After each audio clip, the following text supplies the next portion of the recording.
First, we base our security assistance decision on Ukraine's needs on the ground. And Ukraine needs artillery to sustain its offensive and defensive operations. Artillery is at the core of this conflict.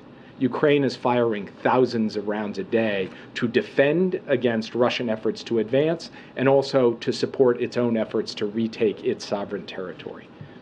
We have provided Ukraine with a historic amount of unitary artillery rounds, and we are ramping up domestic production of these rounds.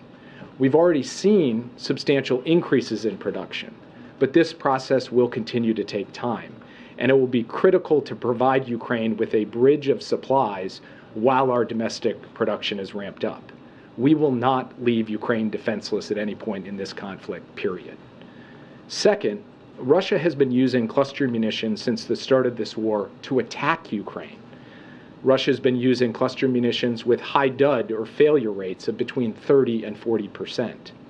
In this environment, Ukraine has been requesting cluster munitions in order to defend its own sovereign territory. The cluster munitions that we would provide have dud rates far below what Russia is providing, not higher than 2.5%. And third, we are closely coordinating with Ukraine as it has requested these munitions.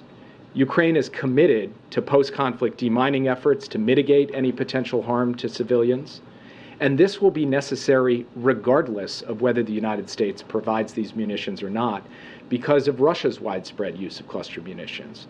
We will have to continue to assist Ukraine with demining efforts no matter what, given the significant use of cluster munitions already perpetrated by Russia. So the bottom line is this. We recognize that cluster munitions create a risk of civilian harm from unexploded ordinance. This is why we've deferred the decision for as long as we could. But there is also a massive risk of civilian harm if Russian troops and tanks roll over Ukrainian positions and take more Ukrainian territory and subjugate more Ukrainian civilians because Ukraine does not have enough artillery. That is intolerable to us. Ukraine would not be using these munitions in some foreign land. This is their country they're defending. These are their citizens they're protecting. And they are motivated to use any weapon system they have in a way that minimizes risks to those citizens.